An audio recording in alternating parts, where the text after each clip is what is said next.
Yeah. What is up? And welcome to what I think is still Big Kid with Will Bryant. I don't know if it's the show that makes you feel like a kid again, though. For the past 2 weeks, I've been talking about how I hurt myself as an idiot, adult, throughout my entire life. And last week, I talked about all my stresses as a bartender and how you should act at a bar. I don't know if that's big kid type of topics there, but either way, I'm your host. I'm Will Bryant. And this, I don't know, maybe it should be Bar Talk with Will Bryant, the show that makes you feel like having a drink again. I'm your bartender. I'm Will Bryant. I survived St. Patrick's Day at an Irish bar in Midtown Manhattan. Believe it or not, I've been through worse. Wasn't that bad, actually. I suppose working at the places that I have has prepared me for a lot more lunacy and debauchery than what I experienced on Friday, the day of our St. Patrick. What did St. Patrick do? He drove was it the snakes out of Ireland? Is that a thing? Is that like a metaphor for something? Did he really, or was there's just a lot of snakes in Ireland?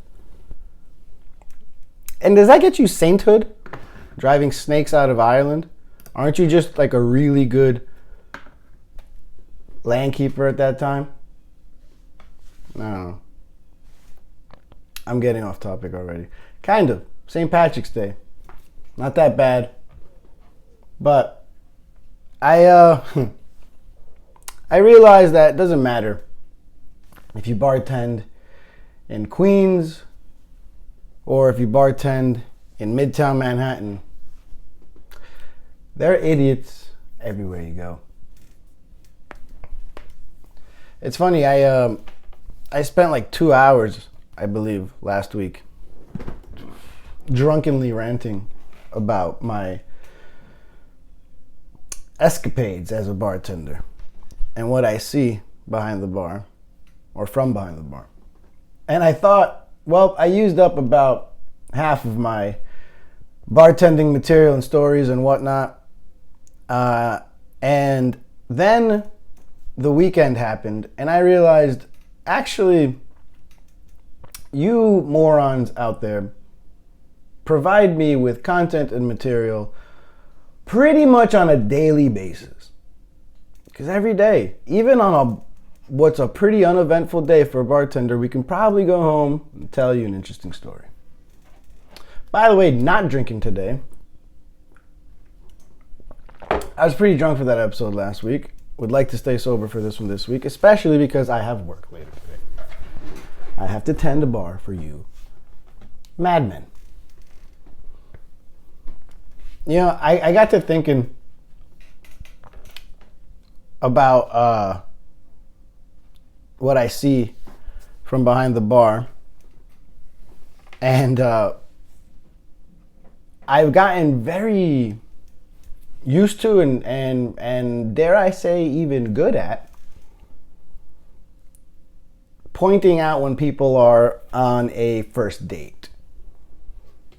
Especially if I'm within earshot. That's just a hack. That's just a cheat code. But even you know, from across the room and without me being able to hear what their conversation is about.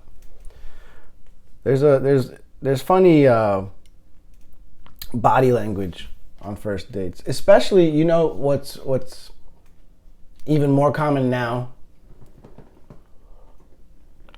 is I once, as a barback, was working for a bartender who called me over, and I thought he was gonna be like, "Hey, get me some simple syrup, change this keg." Nah, he pulls me over. He's like, "Hey, Will, see that chick over there by herself, that table?" Yeah, I see her. See the way she's keeps checking her phone and looking around, and I'm like, yeah. And he goes, "I bet you she's waiting for her Tinder date. First date. And I'm a young whippersnapper in the industry at this point, just a barback. First year in the industry. And I'm looking at him all wide-eyed, like, really? You can tell? You can see that? What are you, the Oracle or something? And right on cue, like he was the motherfucking Oracle from the Matrix, in walks this dude with a button-down shirt he ordered from basicdude.com. And he did the little slowly walk up and look at you like, is that you? Is that the same person? And then she goes, yeah, hi. And, usually some type of hug. Little awkwardness in there already. And they sit down and there's a lot of smiling. Going on. Let me tell you, as someone that has not been on a first date in a long time, I never smile. I have no reason to smile. If I smile, my girlfriend will look at me and be like, what's wrong? So that's a clear sign. If I'm smiling, she'll look at me and be like, something is afoot. People in long-term relationships have no need to smile. Get it. We're good. We don't need to pretend. But first date people, smiling galore. Smiling and smiling. They're smiling up a storm. A storm of smiles. And abnormally good posture. I see this. I learned it on that day as a young Padawan. Barback. And years later, now, as a seasoned grizzled vet in the game, I still see it. The abnormally good posture. Looking happy with a smile, even though you're by yourself, waiting, looking at your phone. Maybe you don't smile right away. You're waiting, looking around. In walks the other person. Fucking back straight. Like, why, first date people, why is our posture so different? Why do we think that on the first date, we just joined the military? Why is attention? I swiped right on you. Nice to meet you, huh? Why are we so... I was about to say, why are we so erect on the first date? Not what I mean, though. Why are we so... Great posture, first date, always smiling. Like, you know what it is? It's like you're on an audition. You're auditioning for a gig. Come in, good posture, smile. Hey, nice to meet you. Yeah. I love your work. Big fan. Would love to date you. At least take you home. And I'm here to give it my best. The casting director, or your date, looks at you and says, all right, let's see what you got. And action. Posture, smile. Nice guy coming at you. I haven't had good posture or a smile since I've been in a loving relationship. I wouldn't have it any other way. I like not smiling and slouching on a couch with 2 cats, my girl, and some Netflix. No smiles needed. You know what? That probably means I'm happy. If I'm smiling, I'm probably miserable. Especially as a bartender. Especially if you tell me to smile. That's the worst. Holy shit. I don't even have to be drunk to get pissed off about that one. Don't tell me to fucking smile. You smile. Bastard. So yeah, first dates. Easy to kind of point out for me as a bartender. Even people that are about to be on a first date, like, oh, they're waiting. It's weird. I've pointed it out to other people. Here's the thing. That day that my bartender showed me the way and wowed me with his magic and wizardry, I then years later was able to emulate the same moment. With a regular at a bar, I pointed it out. I said, look, over yonder. Over the hills on the other side of the bar. that person is waiting for their first date. And he said, nah. And I said, oh yeah, watch. And played it cool as it happened exactly like I said. See, because I learned from great bartenders. I did not only learn how to bartend, but I learned how to read people. At least people on first dates. Maybe that's the only type of person I can read is a first date person. Gotten pretty good at it. Your posture and your smiles give it away. No one sits that correctly, okay? Unless you're a yogi. And even then, he's not smiling. You know what I've noticed? And I've asked out loud why, and I've gotten a pretty interesting answer. I've noticed that I, as a bartender, see more first dates on like Monday and Tuesday nights than I do on a what I would consider a more fun day to go out, like a Friday or Saturday night. And although I could read and tell when people are on a first date, I, still couldn't understand why go out on a Monday night. I'm not mad at it, but, is that the ideal night? And I remember asking a customer, a regular of mine once, what she thought. And she was a good-looking girl. She goes out on a lot of dates, too. She was active as she would speak to me about her Tindering, or not so much Tinder, I guess not. Apparently Tinder means you just want to have sex. You just want fuck. That's what Tinder is. What I've learned. I wouldn't know. Like I said, relationship, bad posture, no smiling, no Tinder. So people on Tinder, apparently that's just like the fuck machine. That's that's where you go to find a way to satisfy yourself in the bedroom. I don't know why why am I saying that so weird? Like I'm being watched by the FCC. I've heard of other apps or dating apps like Hinge is a big one now. That one apparently is for more of a connection. And then is there something called Bagel and Coffee? Am I getting that right? That sounds the lamest. I just want to say.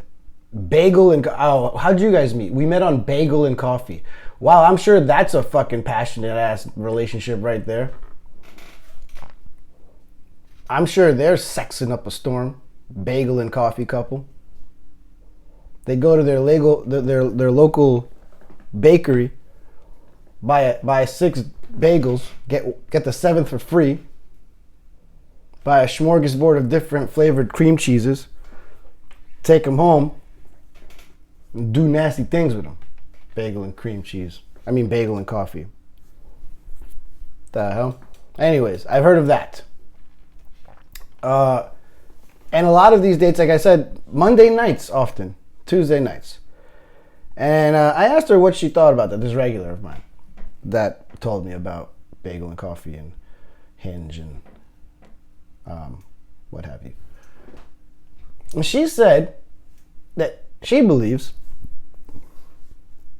that making a date on a Monday night gives you more or an easier out to end the night early if things are going badly. You can much easier convince someone, I've got to get up early for work. I can only really stay out for a drink on a Monday night than you can on a Friday night. And if the girl is into him, or even the guy, if one person is into the other and vice versa, maybe they didn't really have to be up early for work tomorrow. Maybe they don't even have work tomorrow at all. Maybe they can zoom in all day and it's no big deal to stay out for another drink or 2 or 3. It gives you the option. The option of ripping that ripcord and bailing. Pushing that eject button. The ejection seat. Right out. Maverick style. Out of that date. Get the hell out of here. Monday night. Got work. Gotta go. Peace. Do you guys see that chick that is getting absolutely dragged on the internet because she made a video of dragging her date for asking how much cheese is on a burger, finding out it was $3 and saying no thanks. She proceeded to end the date, paid for the meal herself, and then walked out and announced in a video the entire ordeal, only to then get dragged by the entire internet appropriately. So sometimes the internet makes me happy. She made a video shitting on the internet for shitting on her, for shitting on a guy on a first date. I think that's how it works. But also $3 for cheese? Bro, what?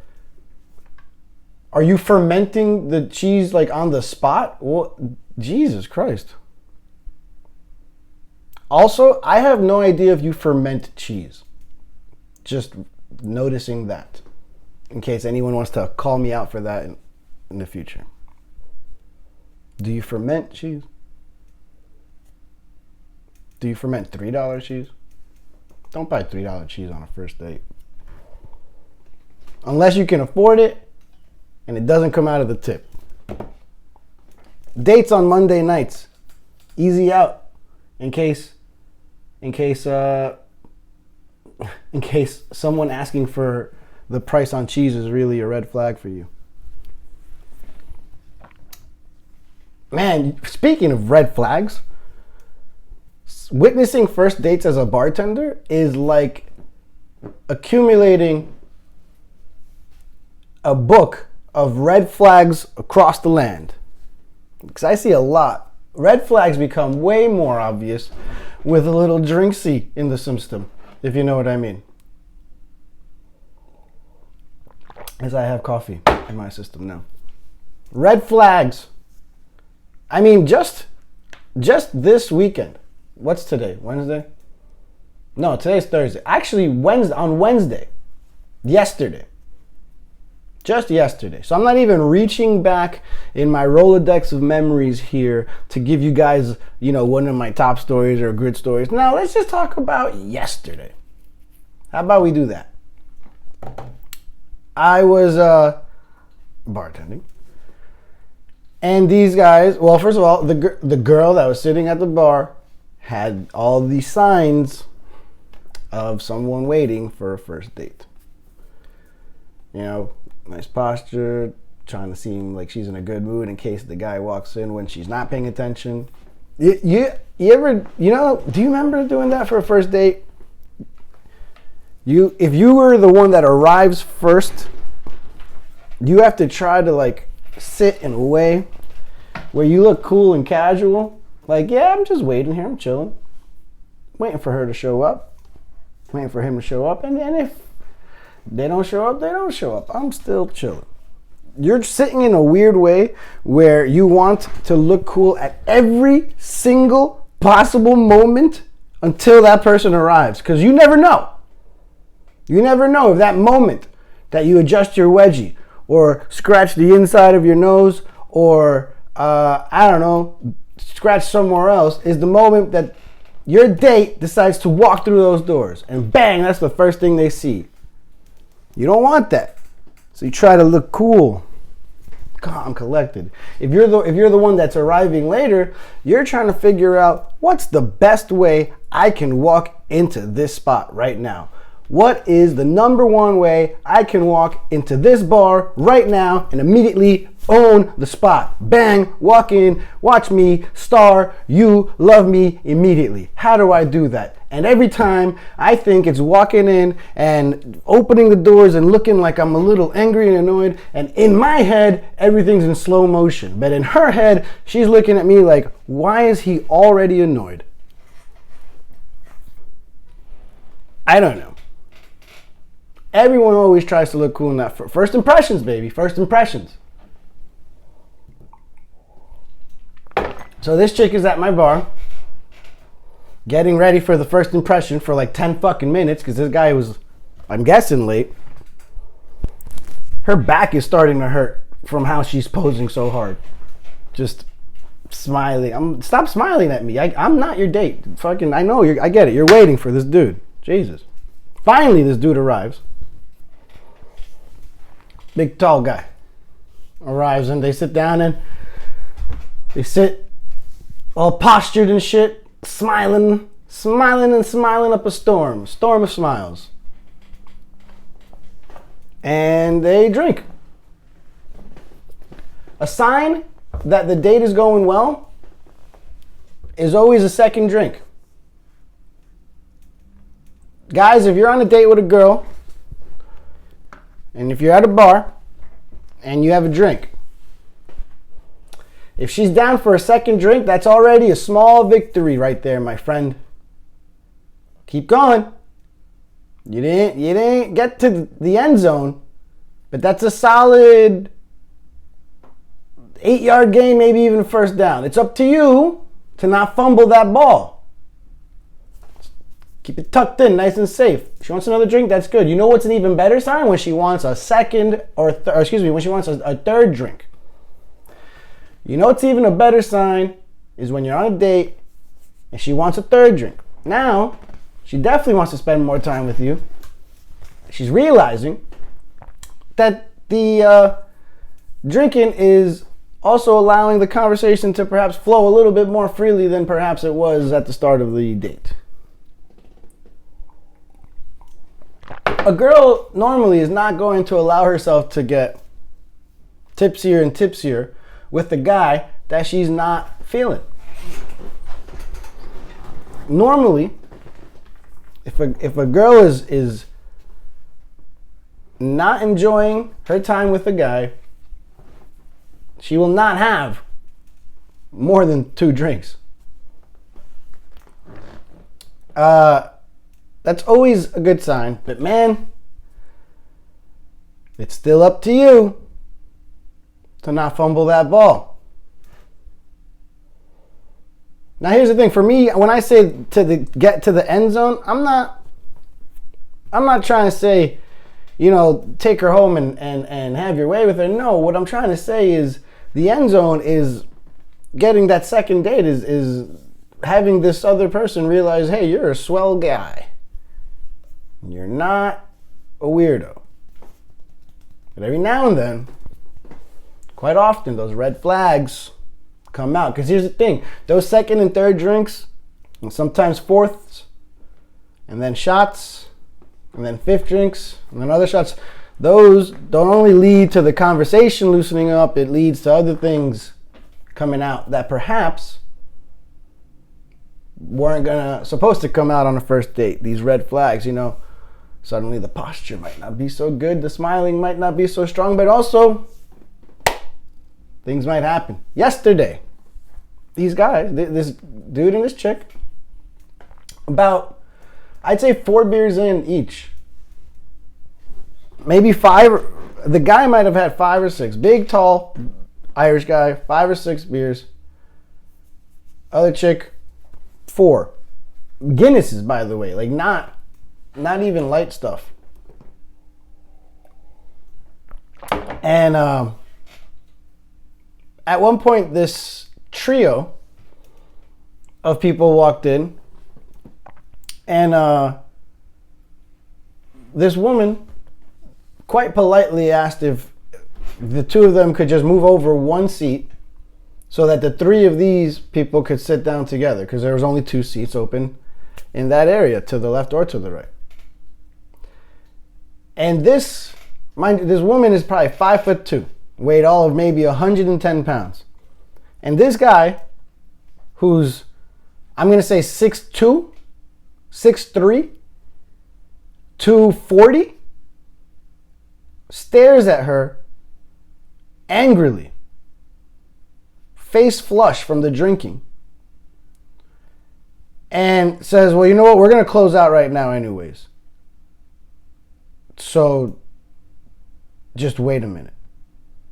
And he said it with this look in his eye, like he was thinking like violent thoughts. It was weird. It was freaky. And the woman noticed it right away and was confused. Like, I'm sorry, I didn't mean to upset you. And the guy, instead of de-escalating the situation, instead of saying, no, I didn't mean anything by it, or no, not at all, was just staring back at her and saying, well, whatever, it doesn't matter, we'll close out. And this woman that he's on a date with, a first date with, has to turn around to the woman, and she's the one that plays nice. Perhaps because she realizes this weird position that her fellow woman is in. And she smiled and apologized, said, no, it's no big deal at all. And she got the 6'2" drunken guy to move down a seat. And she said, there you go, no problem. And the 3 people who came in took their seats. That drunk guy and the girl he was on a first date with then proceed to order another drink. So this whole we're going to close out thing was just his like passive aggressive way of saying fuck you, because he didn't want to close out. He wanted to stay there and drink some more, because that's exactly what he did the moment he moved over one seat. Guys, it's really up to us to not treat women like crap. It's really up to us to not be pieces of shit whenever we can help it. You know when is not appropriate to treat a woman like shit? Pretty much ever. Pretty much never. But it's definitely not appropriate when all she wanted was for you to move over one seat. I don't know if he thought that was going to impress the woman, like I don't take any shit or something, but ladies, if you're on a first date with a guy and he gets mad at another woman for something so nominal, is that not a red flag? Is that not something you tuck away right there in your brain and think about? Because here's the thing, before this was going on, they were already making out. And honestly, I'm not even going to get started right now about how a bartender feels when 2 people make out right in front of them. Let's not even get into that. I can spend an entire hour on just that. And perhaps I will on the next episode of Bar Talk with Will Bryant. The show that makes me want to freaking have a drink. They were making out already by like their 4th Guinnesses. And maybe that's what pissed them off, because honestly, this woman had to wait for a pause in their freaking action, in their... They were playing tonsil hockey so hard that this woman had to wait for the period to end. She had to wait for a stop in the action, a stop in the play, for a commercial break. And once that break, once she saw daylight, she said, excuse me, sir, would it be okay if you moved over one seat so me and my friends can have these 3? And this, you would have thought that woman went up to him and said, excuse me, sir, but it's my opinion that you have the penis the size of a snail. And it probably curves and drips in the same manner as well. You would have thought that this woman went up to this man and said, excuse me, sir, but your mother is a whore running tricks for crack on the streets. But no, she said, excuse me, sir, would you mind moving over one seat so me and my friends can have these 3? Daggers coming out of his eyes. Drunken daggers. You know the way a guy's eyes get like all beady-eyed and angry when they're drunk, and they think that they're doing this like fucking villainous, sinister, nefarious stare, but in reality they just look like a creepy ass serial killer that should be on America's Most Wanted. You know that look? Because I see it a lot from you men, from you drunk men.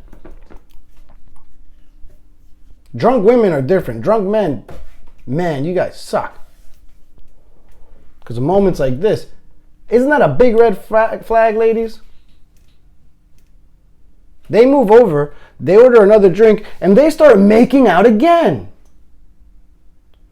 Ladies, if you're on a date with a guy, and that guy gets mad at a woman for asking them to move over a seat, is your first instinct to say, man, I gotta start making out with this guy all over again? I cannot wait to exchange saliva with that toxic piece of shit.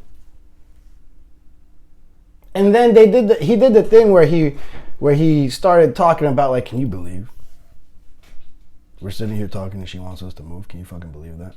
And she actually goes, yeah, I know. Yeah, I know. Wow, I don't know. Forget about it.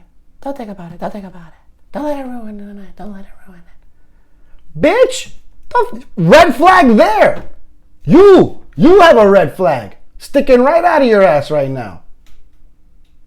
Because the fact that you don't think it's weird that a 6'2" guy just angrily bullied a woman because he was asked to move a seat, the fact that you're okay with that's a red flag for you. Red flag. I'm throwing a flag on the play. You're not innocent in that. The moment that you moved over that seat and decided to continue making out with the guy, after saying, yeah, I don't know what her problem was. Red flag. Maybe you guys deserve each other. You toxic couple, you. You want to know what the other red flag is? When the guy paid the bill, first of all, they split the bill. That's not the red flag. I'm cool with first dates splitting the bill. It's 2023. The man doesn't always have to pay for everything. That being said, I'm actually always kind of old school, or have been, was that way.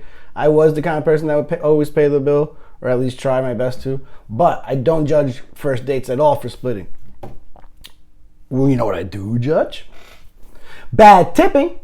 And that's a red flag too. So this guy, moments after mean mugging someone that he outweighed by 120 pounds and was probably a clean foot taller than, after mean mugging that woman, he then tips me about 9%.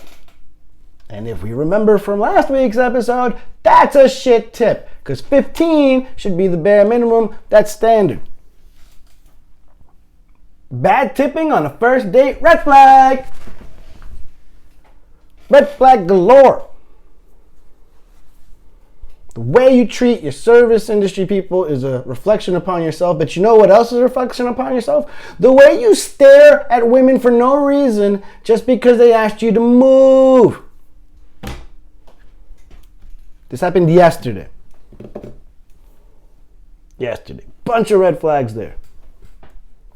Red flags galore.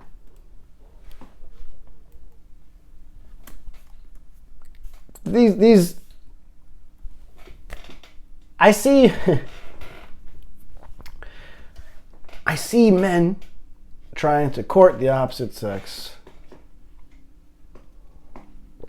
so often that I can almost predict the incoming fumble, error. I can almost see it coming. It's like, now I am the oracle. Oh.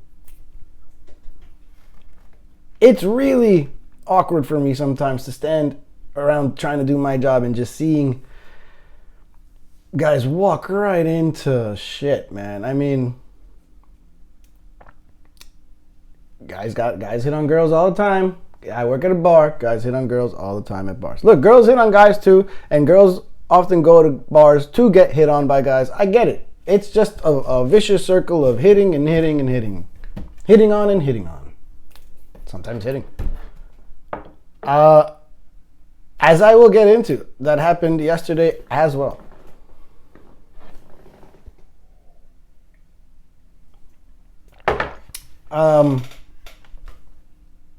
Guys, just a bit of advice when talking to a woman. If you're doing most of the talking, bad sign. if you're the one that is answering your own questions, very bad sign. And if you're the one laughing to your own jokes, run into a brick wall. Because I hate you. And odds are, so does she. A week ago, maybe 2 weeks ago by now, a regular friend was sitting at the bar, and this guy, a little bit older than her, maybe a decade older than her. He's had a couple in him, so of course he thinks he's all Rico Suave walking over in his Vineyard Vines shirt. Also, for some reason, usually a red flag. Just a Vineyard Vines shirt. They're probably going to want to ask you at some point if you play golf. And are going to talk to you about your crypto wallet. And ask you if you're on LinkedIn. That's just, beware of Vineyard Vines guy in general. But here's the story of this Vineyard Vines guy. He came over and just started talking up a storm.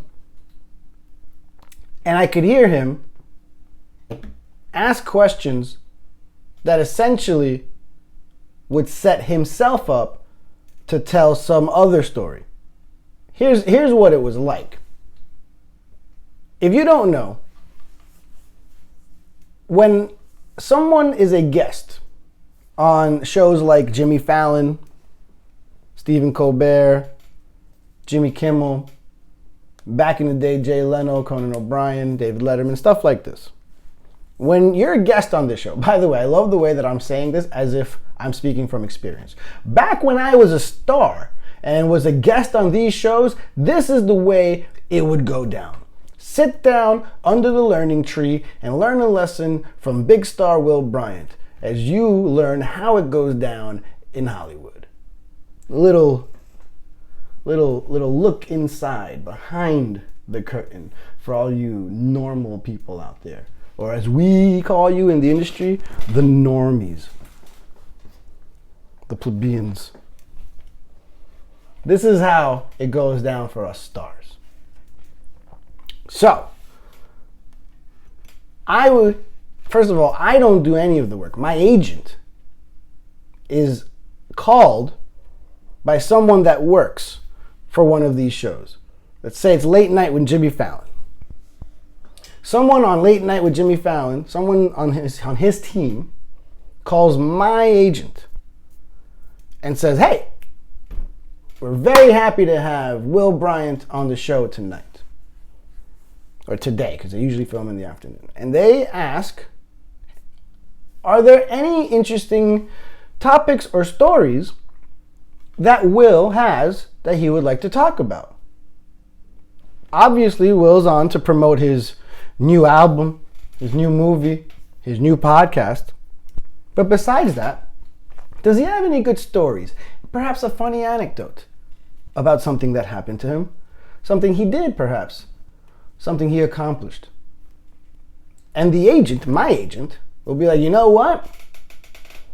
Yeah, he has this funny story about how he ran into a parked car. If you want to ask him that, maybe just casually bring up, hey, what's your relationship with cars? Do you prefer them moving or parked? He could be like, my agent will be like, hey, you know what? If you want to get some good content out of him, if you want a little funny moment, just tell him to smile. Ask him, hey, Will Bryant, you've got a new movie coming out. Album dropping this week. Podcast #1 overall. Beat Joe Rogan. But I've got one question for you. Why aren't you smiling? My agent can tee him up for a funny moment, whatever. Guys, I say all this because when you are talking to a girl or a guy, whoever, when you are trying to attract someone verbally through conversation, do not act as your own agent so that you can be a guest on this show. Meeting a girl at the bar is not late night with Jimmy Fallon. So you don't go up to a girl in your Vineyard Vines shirt and open with, hey, do you like vineyards? 'Cause I own one. Whoa, how about hi, nice to meet you. What's your name? Hey, are you a fan of wines? You know, tannins and whatnots? 'Cause I'm an expert and I own a vineyard. You want to see where it is? Pulls out. By the way, all of this, true story, happened a week or two ago. Pulls out his phone, starts Googling, mapping his what I believe is his second house, his summer house. Hey, my name is Vineyard Vine. Do you by any chance like vacationing in Martha's Vineyard? I actually forgot where it was, but for the sake of this, Martha's Vineyard makes the most sense. Because I have a second home there. The agent, it's as if the agent goes up to the girlfriend and says, hey, ask this Vineyard Vine dude about vineyards, Martha's Vineyard, and wine. And then bring up golf. He'll love every topic.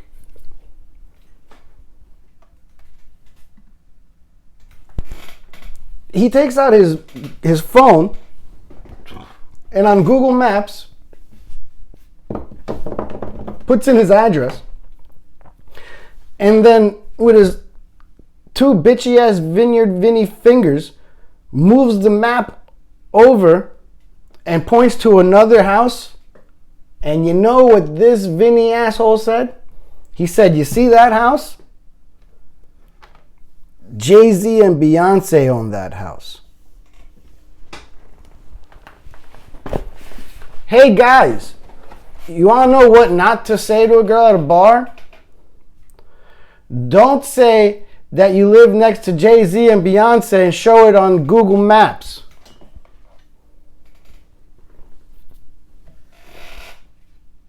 Unless it's absolutely 100% true. In that case, you probably still shouldn't do it because you only sound like a freaking douchebag.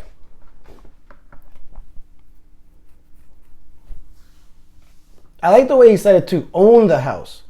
Like maybe they bought it and it's just part of their real estate portfolio and they fixing it up and perhaps rent it out to someone else who's never spent an actual freaking night there. He didn't say they live there. He didn't say they vacation there. Not to my knowledge. I think he said they own the place.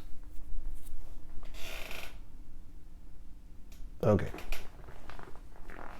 If you're talking more than the girl, if you're talking more than the other person, problem. You know, Vineyard Vine guy. You know what he asked her? What he asked this woman at the bar? After he was done with his soliloquy of the familiarities of what kind of wine was on his vineyard. You know what he asked her? He sat all cool, buying her drinks. And he asks her, so, what's your story? Oops! Buddy?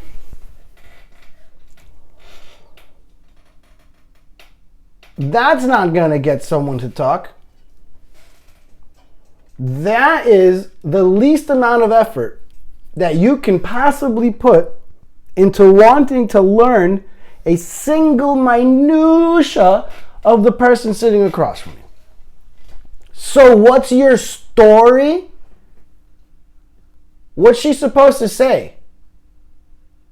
We fade in from black, cut to a little girl sitting alone in Queens, New York. She sits there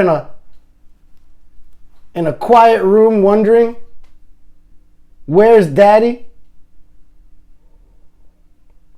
Opening credits cut 21 years later. What's your story?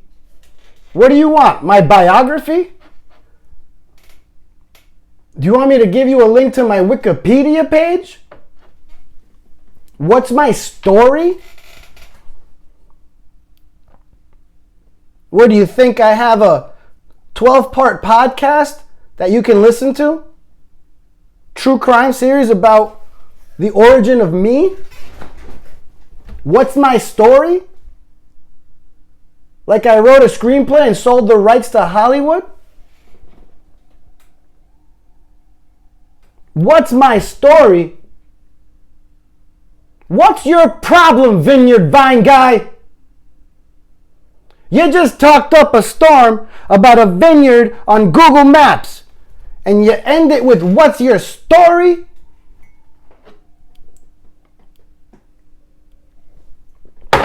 Oh, I forgot to mention that somehow, in between the talk of the vineyard and the vines and the wines and the Jay-Z's and the Beyoncé's, in between all of that, and before asking her what's her story, this piece of work decides to mention how he was once engaged, is no longer engaged, but don't worry, they still hook up from time to time. Good. I'm sure she was wondering. Thank you for providing that information, Vineyard Vine guy, because I'm sure this woman at the bar was wondering, are you the type that can commit? And he said, I'm sensing this worry from you. You're wondering if this Vineyard Vine guy is the type of guy that can commit. And let me tell you, I am, because I was once engaged. Pay no attention to the fact that I'm not married. Because you want commitment? We still fuck. Anyways, what's your story?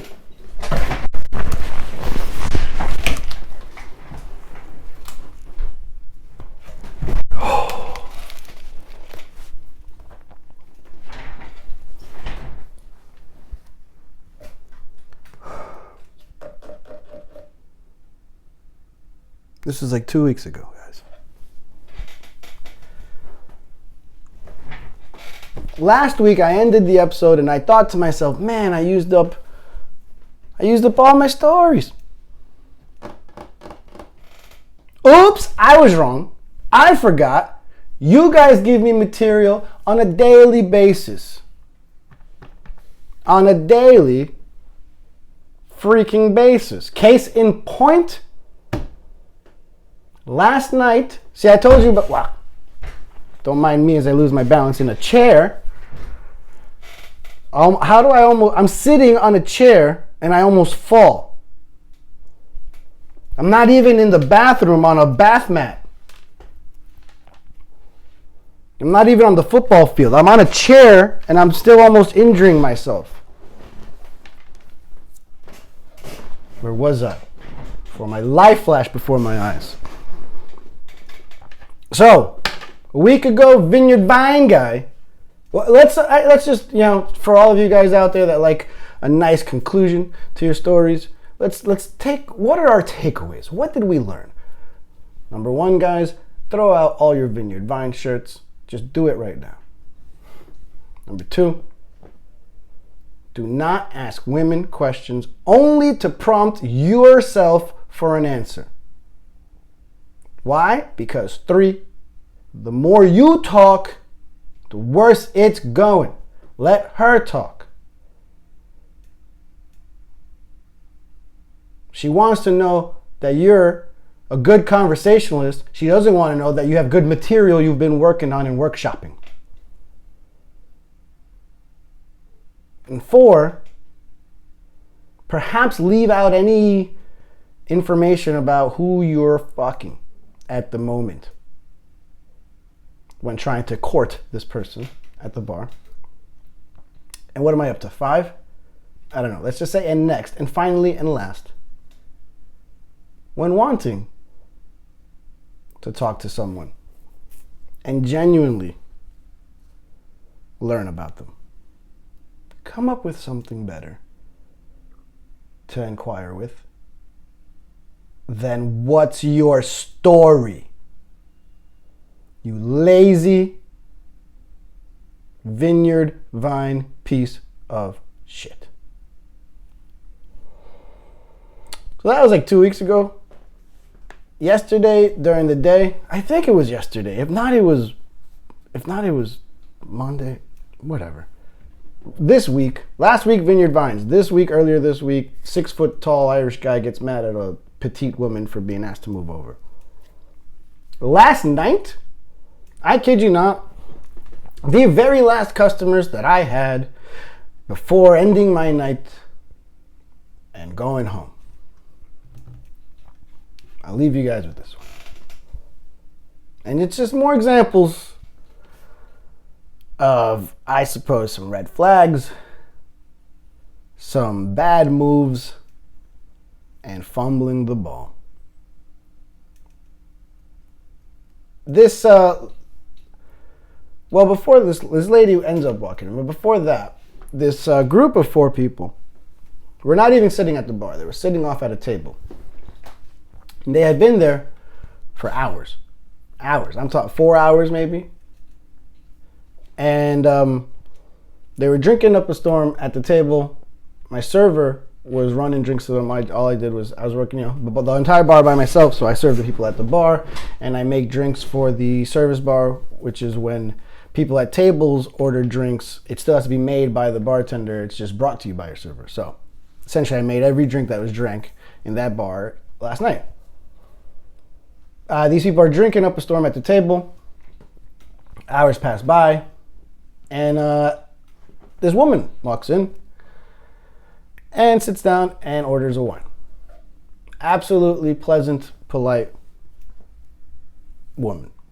And at some point, one of the guys that was at the group of 4, I don't know if he was walking to the bathroom or something, but he ends up standing looking at his phone for something, a little close, not uncomfortably close, but just close to the woman.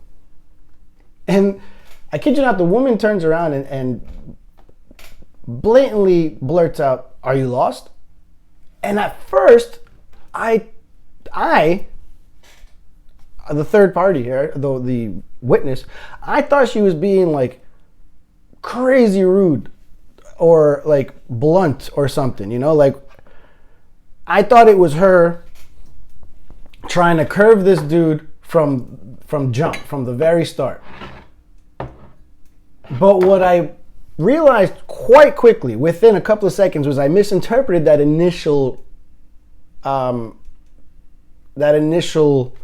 I suppose, greeting or question by this woman. She wasn't trying to be rude. She was trying to comically, of sorts, break the ice or start a conversation, because a smile preceded this question of, "Are you lost?" And this guy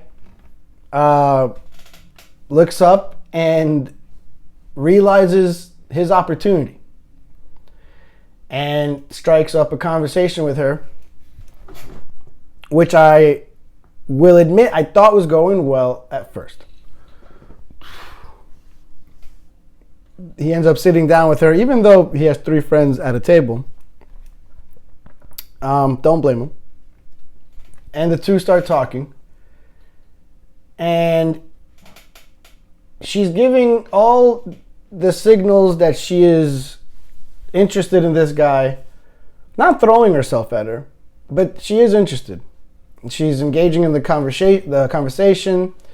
Her answers aren't short and curt, and it's not one-word answers. She happily... Listen, by the way, guys, if a girl lets you buy her a drink, that does not mean that she is into you. That sometimes, often could just mean she's down to have a free drink. It does not mean she's obligated to now speak to you for the next 30 minutes. Hey, maybe it'd be nice, but you buying a drink does not get you anything. You are not entitled to anything other more than a thank you. Just throwing that out there for you guys that get mad at girls that accept your drink and might even talk to you for about a couple of minutes, 5 minutes maybe, and then don't really want to spend the rest of their freaking day with you. That's not how that works. I'm not even going to get into men buying women drinks and how to do it right now. That could be an entire other hour on Bar Talk with Will Bryant. I might be onto something here, guys. I like the last 2 episodes that I did where I just kind of talked crap with very little preparation. Have been 2 of the more fun episodes I've done. So I decided to do a 3rd one like that here. But I realized it's not very big kiddie. It's big kid in the sense that it's more adultish. I don't know, maybe we gotta do a little pivot here in the podcast. I'm still figuring it out. The main thing is that if you're listening, you're enjoying what you're hearing. You know what I'm hearing is that a lot of you guys like when I'm pissed off. That's a lot of the feedback I get. I love when you're angry. When you start yelling, it's hilarious. My angriest episodes always get, even before when I was doing the podcast for just my fantasy football buddies, my angry episodes, best reviewed episode. You guys want me to just be angry on a weekly basis here, huh? Well, let me tell you, as a bartender, I'm pissed off all the time. I'm the worst bartender in terms of letting... I don't know. I'm always bothered by everything. Perhaps it makes for good stories. So, this guy... Hey, let me digress on Bar Talk with Will Bryant. This guy, you can just tell, he got a couple of first downs on that drive with that woman. Got a couple of first downs. Nice solid run here. Said something that made her laugh. Solid 10-yard reception there. Moving the chains. And then, here's the thing. I mentioned he had been here for hours already at that point. And then it started to show. Perhaps I just didn't realize it or catch on quick enough how drunk he was. I knew he was drunk, but damn. Because suddenly, man, this guy started just... You could tell this guy, when he's drunk, has some lines that he thinks are great, but no. He started... It's similar to like this whole what's your story thing. He started asking... Oh, no, first of all, before we even get there, he pulled the whole... Now, look, I know I said like half hour ago that I can read people pretty well as a bartender. So perhaps I'm being a little hypocritical here or putting my foot in my mouth here. But he said that in his job, he has to read people too, and that makes him a very good judge of character. Or it makes him his ability to read people, apparently, according to him, is better than most. And he looks at this woman, and I forgot if she's like, all right, so read me, or if he just decides to start doing it. But he did that whole crouching, get close to you, to your face, in your personal space thing, which, by the way, she was fine with. They're both in each other's personal space at this point. And he starts saying, when I look at you, I see someone with drive, someone with passion, but perhaps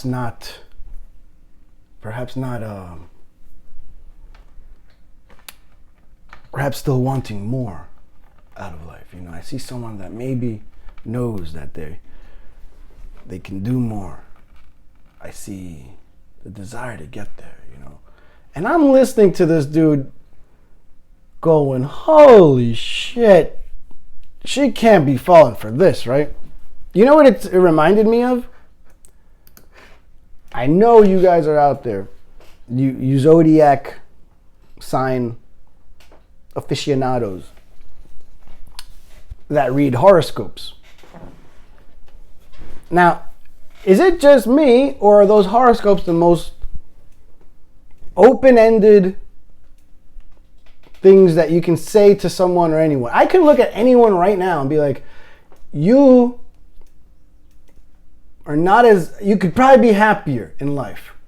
There's there's a decision that's on your mind that you're not sure about. Should you do it or not? And you know, I don't know what it is, but your energy is telling me you should. You have this, there's something inside you that you don't think the world has truly seen yet. And I think you should let that out. You're just saying shit that every person in the world is going to agree with. Every person in the world thinks that they could be more than they are normally. Unless you're like, you know what? No, even Tom Cruise is saying, I need to jump out of a higher plane. I need to climb a taller building. I need to jump a bigger cliff. Every person in the world could agree with that. Everyone thinks that their next decision is a big decision. I do have a big decision coming up in my life. He's right. I don't know if I want chive onion cream cheese or jalapeno cheddar. This can affect a lot. Since I met my loved one on bagel and coffee, the choice of cream cheese is suddenly the biggest decision in my life. And I do think we can be better.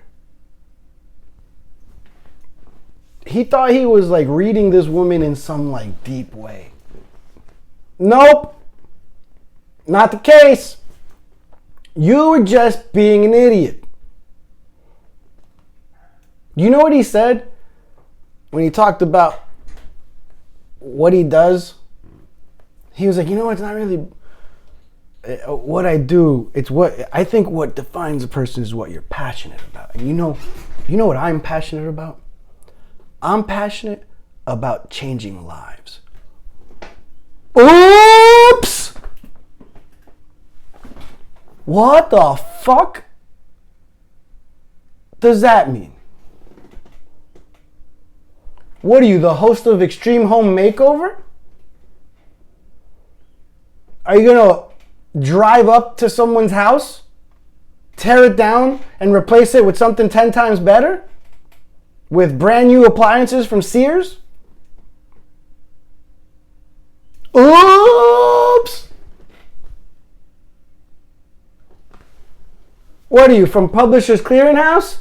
You walking up to a house with a big ass check for $10 million? To someone in debt that still has a mortgage? Is that how you're changing lives? Huh? Oops! Are you in Greenpeace? Are you out in the seas saving the whales? Is that how you're changing lives? Oops! Or are you here on a business trip to close a finance deal and trying to get laid? I'm passionate about changing people's lives. You're passionate. You know what? I'm not even going to finish that sentence. You guys know what he's passionate about. He's passionate about a little. I love I decided to censor myself on the 47th curse or inappropriate thing that I would say on this episode. I'm passionate about changing lives. At least he didn't follow that up with, so, what's your story? No, instead, he tried to tell her your story. He tried to tell, I know your story. You are content, but you want more in life. You tell people you're happy, but you know you're really not. You're here looking for something, but even you don't know what. Man, fuck you! Passionate about changing. You know, he then proceeded to say, this doesn't only have to be about having fun in bed. I think we'll be lifelong friends. They met an hour ago. And this guy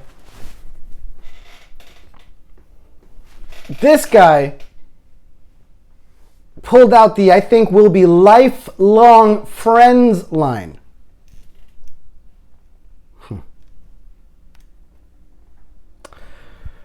Now here's the thing, she, I think, was enjoying the conversation to a certain point. He was already drunk and he was still having more beers. She was having glasses of red wine, and that can catch up to you quite quick. And she had 3 or 4, which is a good amount. I kid you not, at one point, the life changer, the passionate life changer, he asked this woman to slap him. To slap him. And she, at this point, I had already called last call. I'm cleaning up, doing my closing procedures, and they've talked to me throughout the day, throughout the night. They tried to make me a part of their weird escapade. In fact, at one point, you want to know the initial way that this gentleman ordered a drink from me after talking to this woman and being at this table for hours before? Right before he calls me over, I hear him, because I'm only like 2 feet away, he says loud enough for me to hear, this is a quite good looking man over here. I'm not saying this just to, brag, because I swear I don't brag. You'll never hear me bragging about me being a good-looking guy. It's not. Have you heard the show before? My best material is about me falling in a bathroom. Okay? I do not think that I'm Brad freaking Pitt. But this guy says, look at this bartender. He's a good-looking guy, isn't he? Excuse me, can we get, and then just says another round over here, or another one for her, and a beer for me. I remember he said beer. He ordered a drink from me as if we were filming a movie, and he said 1 beer, please, instead of telling me what beer. So I asked what beer. Whatever. That's not besides the point. And the two of them proceed to talk to me about me being good looking. And she asks me, you don't see that, because this guy was not from America. He was from overseas. He was, I believe, Scottish. And she says, you don't see that from American men often. You don't see men with the ability to admit when another man is attractive. Now, when this woman said that to me,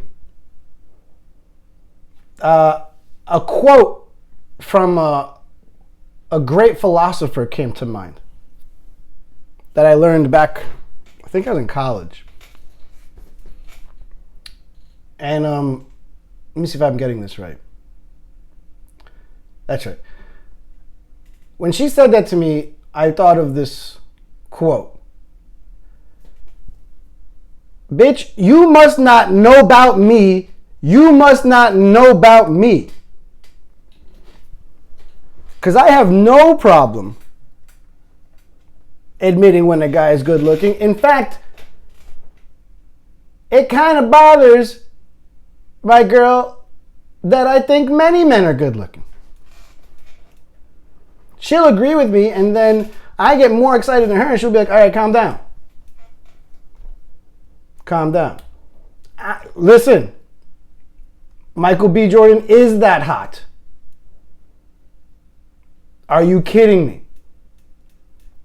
When my girl said she wanted to see Creed, I did not question why.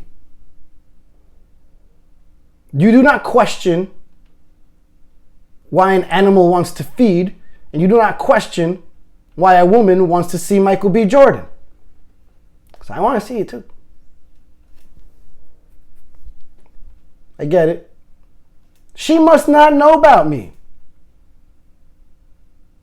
Bitch, I have a picture of myself wearing a tutu on my Instagram. Bitch, I wore a cut-off pink hoodie that said woman on it for International Women's Day. And I didn't buy it special for that. I already had it. Forever 21. Women's section. Bitch, you must not know about me.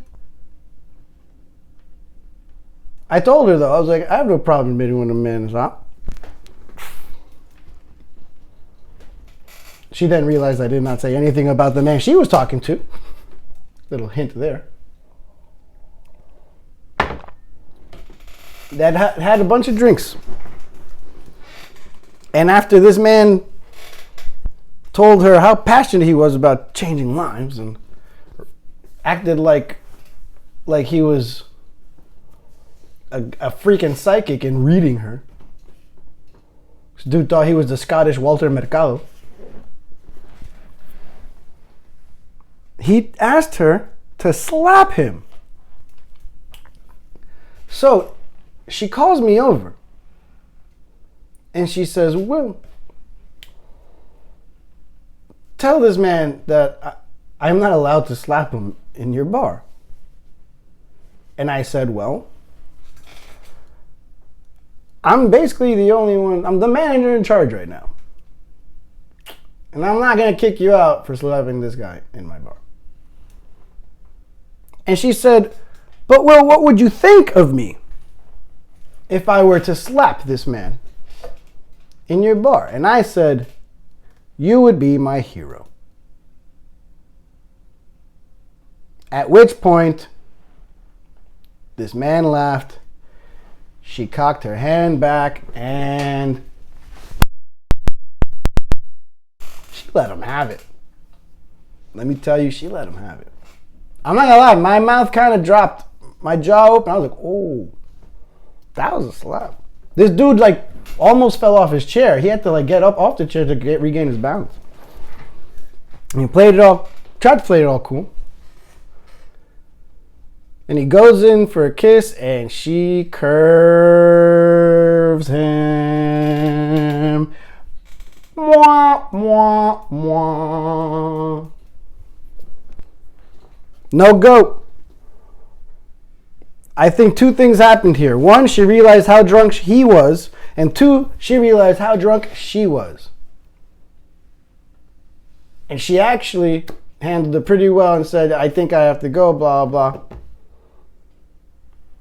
This guy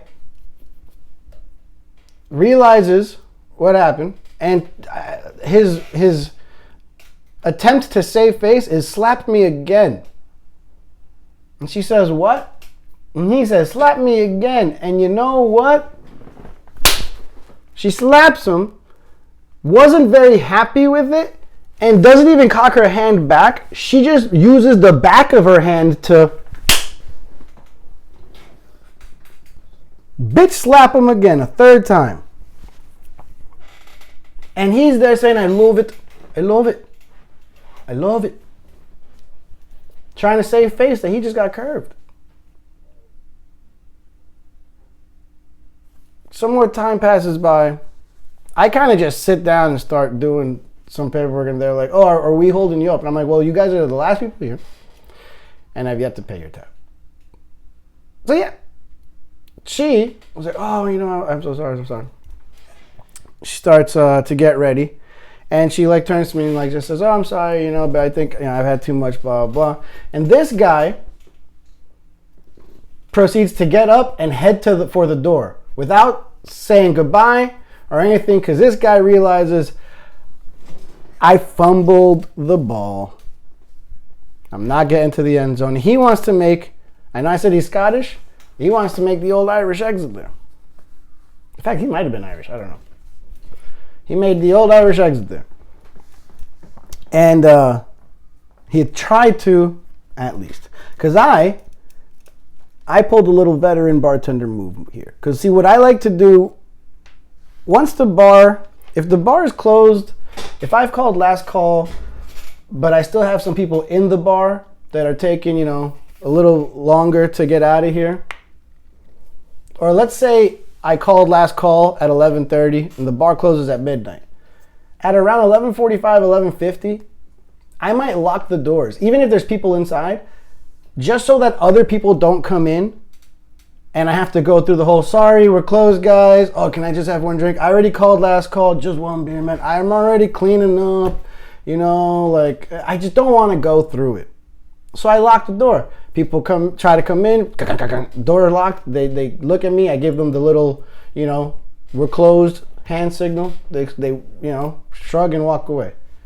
And if there's people inside the bar still, then once they're ready to leave finally, I just walk them to the door, unlock it, say goodbye, "Thanks guys for coming, blah, blah," close the door behind them, lock it up again. It's also a little, not aggressive way of trying to just give people a hint that it's time to go. I do that by turning the music off, putting the lights up, and if they're really overstaying the welcome, I'll kind of lock up the door and be like, it's time. So I had already locked the door because, like I said, these were the last people here. So he gets up and just starts walking to the door. And I realize he's so drunk, he just left his jacket on his bar stool. And he's walking towards the door. And he thinks he's going to get away with it, and I just kind of just laugh. I smile. He gets to the door, struggles like a drunken fool. Can't get out. And calmly I go, "Excuse me, sir. Two things. One, you're forgetting your coat over here." He turns around thinking, "Oh, okay, need my coat." And two, you haven't paid your tab.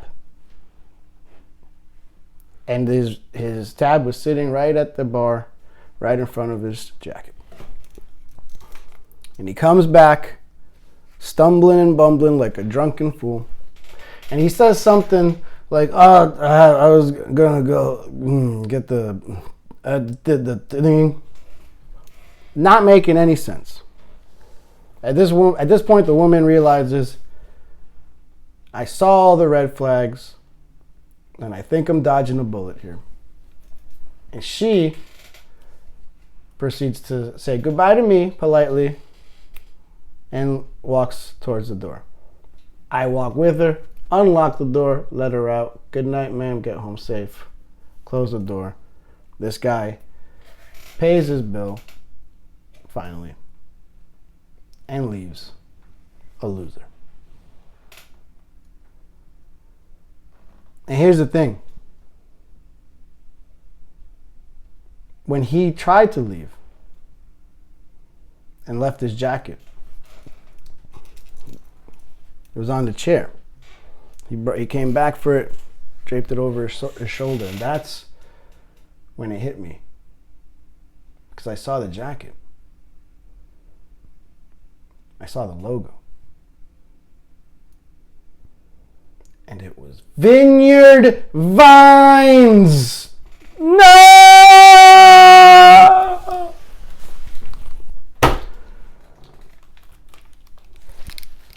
Moral of the story, don't wear Vineyard Vines. Red flag. Woo!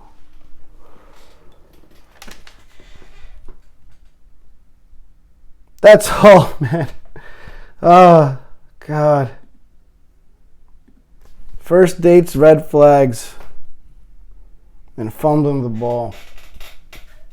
All things not to do. Guys, that's it for this week, man.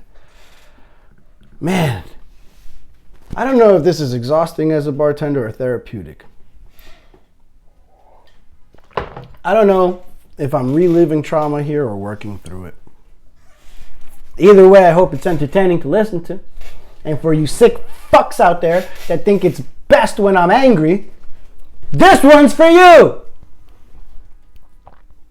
And then for everyone else, thank you.